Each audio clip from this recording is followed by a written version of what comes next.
السلام عليكم ورحمة الله تعالى وبركاته. أعوذ بالله من الشيطان الرجيم. بسم الله الرحمن الرحيم. الحمد لله رب العالمين. الصلاة والسلام على رسول الله وعلى آله وأصحابه وسلم عليه. أما بعد، فقد قال الله تعالى في القرآن العليم: يا أيها الذين آمنوا اتقوا الله وقولوا قولا سديدا. صدق الله العظيم. எனக்கு கொடுக்கப்பட்டுள்ள தலைப்பு ஜியாரத் செய்வோம். ஜியாரத் அப்படின்னா சந்தித்தல் அப்படின்னு அர்த்தம். ஜியாரத்தில் குபூர் அப்படின்னா கபறுகளை சந்தித்தல் அப்படின்னு அர்த்தம். எதற்காக நம்ம ஜியாரத் செய்யணும்? மனிதர்களுக்கு மரண பயம் ஏற்படுவதற்காகவும் மறுமை வாழ்க்கை, அதாவது மறுமை வாழ்க்கையை நினைவூட்டுவதற்காகவும் நபி ஸல்லல்லாஹு அலைஹி வஸல்லம் அவர்கள் நமக்கு ஜியாரத் செய்ய சொல்லி கற்றுக் கொடுத்திருக்காங்க. ஜியாரத், அதாவது கபறுகளை ஜியாரத் செய்வதுல ரெண்டு வகை இருக்கு. முதலாவது வகை,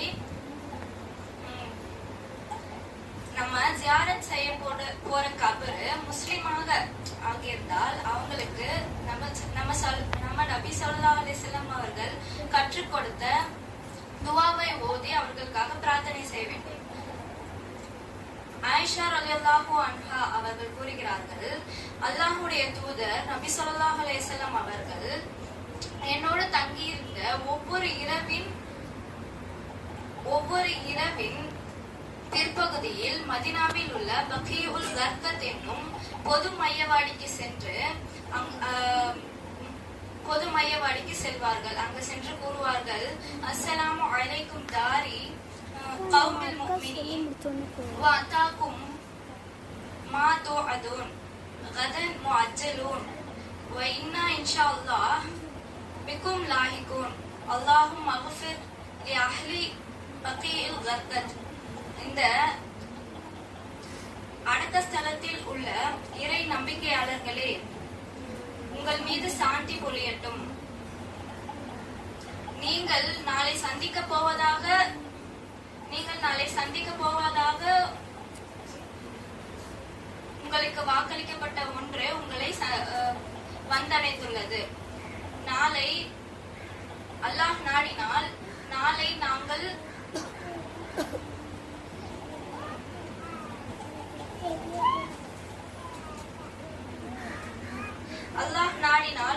உங்களுக்கு பின்னால் வந்து சேரக்கூடியவர்களாக உள்ளோம்.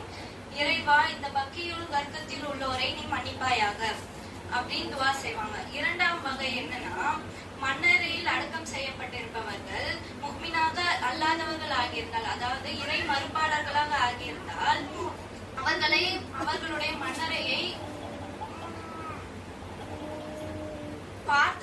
பார்த்துவிட்டு மட்டும் வருவதற்கு அனுமதி உள்ளது. ஆனால் அவர்களுக்கு பிரார்த்தனை செய்யக்கூடாது.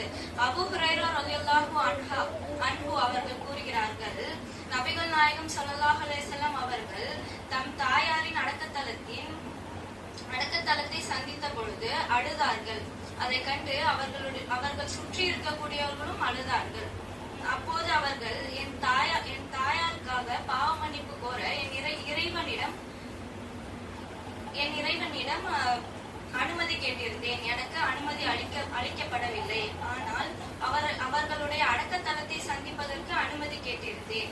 எனக்கு அனுமதி வழங்கினான். எனவே நீங்கள் அடக்கத்தலத்தை சந்தியுங்கள், ஏனெனில் அது உங்களுக்கு மரணத்தை நினைவூட்டும் என்று கூறினார்கள். நபி ஸல்லல்லாஹு அலைஹி வஸல்லம் அவர்கள் கூறுகிறார்கள், யார் ஒருவர் ஹஜ் செய்துவிட்டு என்னை ஜியாரத் செய்யவில்லையோ நிச்சயமாக அவர்கள் என்னை வெறுத்து விட்டார் அப்படின்னு சொல்றாங்க. நபி ஸல்லல்லாஹு அலைஹி வஸல்லம் அவர்களையும் அவர்கள் பின்னால் வந்த அவங்களுடைய வழிமார்களையும் நம்ம லேசாக கருதக்கூடாது. நமக்கு முன்னால் உள்ள சந்ததியினர் நபி ஸல்லல்லாஹு அலைஹி வஸல்லம், அதாவது நபிமார்களை லேசாக கருதினார்கள். அவர்களும் மனிதர்கள் தான், நாங்களும் மனிதர்கள் தான். அவர்களும் உணவு உண்கிறார்கள், உறங்குகிறார்கள், நாங்களும் உண்கிறோம், உறங்குகிறோம் என்று சமப்படுத்தி இருந்தார்கள். ஆனால் உண்மையில் அவர்களுக்கும் நபிமார்களுக்கும் மத்தியில் மலை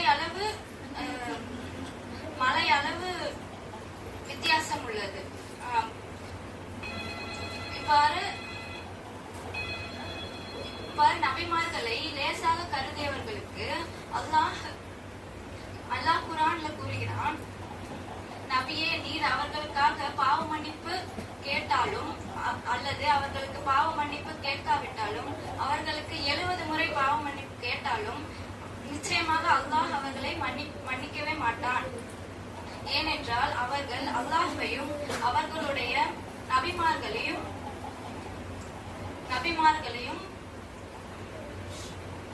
அல்லாஹ்வையும் அவர்களுடைய நபிமார்களையும் நிராகரித்துள்ளார்கள். எனவே அந்த இத்தகைய பாவம் செய்தவர்களை அல்லாஹ் ஒருபோதும் நேர்வழி காட்ட மாட்டான் என்று கூறுகிறார்கள். அதே போன்று நபி ஸல்லல்லாஹு அலைஹி வஸல்லம் கூறுகிறார்கள், என்னையும் என்னுடைய தந்தையான இப்ராஹிம் அலைஹிஸ்ஸலாம் அவர்களையும் ஒரே வருடத்தில் ஜியாரத் செய்பவர்களுக்கு அல்லாஹ்விடமிருந்து சொர்க்கத்தை பெற்றுத்தரும் பொறுப்பு நான் ஏற்றுக்கொள்கிறேன் அப்படின்னு சொல்றாங்க. அதே மாதிரி நபி ஸல்லல்லாஹு அலைஹி வஸல்லம் அவர்கள் ஜியாரத் செய்யும் போது ஒரு சில ஒழுக்கத்தையும் நம்மளுக்கு சொல்லி கொடுத்திருக்காங்க. முதலாவது, ஒழு செய்து சுத்தமாக செல்ல வேண்டும். ஏனென்றால்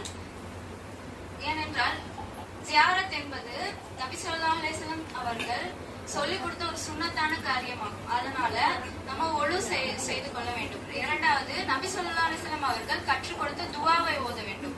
மூன்றாவது, பெண்களுக்கு ஜியாரத் என்பது முஸ்தஹப், ஆண்களுக்கு ஜியாரத் என்பது சுன்னத்தாகும். அதனால பெண்கள் ஜியாரத் செய்யும் பொழுது அந்நிய ஆண்களுக்கு மத்தியில திரையின்றி கலந்து விடாது பார்த்துக் கொள்ள வேண்டும். அப்படி திரை இல்லாம கலக்க நேரிட்டால் பெண்கள் வீட்டிலேயே இருக்க வேண்டும். பெண்கள் ஜியாரத் செய்யும் பொழுது தன்னுடைய மகரமான ஆண்கள் யாரையாவது கூட்டி செல்ல வேண்டும். அதாவது கணவன், சகோதரன், அந்த மாதிரி ஆண்களை கூட்டி செல்ல வேண்டும். இபாதத் என்னும் பேர்ல அந்த கபருக்கு முன்னாடி சஜிதா செய்வது கூடாது. அது ஹராம் ஆகும். அது இணை வைத்தலாகும். இன்னொன்னு, தவாப் செய்யறது கூடாது. அந்த கபருக்கு தவாப் செய்வது கூடாது. தவாப் என்பது அல்லாஹுடைய இறை இல்லமான காபத்துல்லா மட்டும்தான் தவாப் செய்ய வேண்டும்.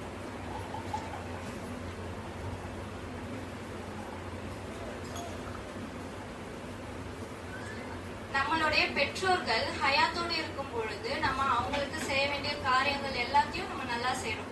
ஆனா அவங்க மரணம் அடைஞ்சிட்டா அவங்கள அடக்கம் பண்ணிட்டு வந்ததுக்கு அப்புறம் நம்ம அவங்கள சந்திக்க போறதே கிடையாது. அப்படி சந்திக்காம இருப்பது ஒரு முக்மீனுக்கு அழகில்லை என்று இஸ்லாம் நமக்கு சொல்லி தருது. ஜியாரத் என்பது தினம் தினம் செய்யக்கூடிய அமலாக நபி ஸல்லல்லாஹு அலைஹி வஸல்லம் அவர்கள் நமக்கு சொல்லி கொடுத்திருக்காங்க. எனவே இறை நேசர்களாக வாழ இறை நேசர்களுடைய தொடர்பை அதிகப்படுத்துங்கள். இறை நேசர்களுடைய கபர்களை ஜியாரத் செய்யுங்கள். நபி ஸல்லல்லாஹு அலைஹி வஸல்லம் அவர்கள் நமக்கு கற்றுத்தந்த சுன்னத்துகளை அழகான முறையில் செய்து இம்மை மறுமை வெற்றியாளர்களாக ஆக அல்லாஹ் நம் அனைவருக்கும் தௌஃபீக் செய்வானாக.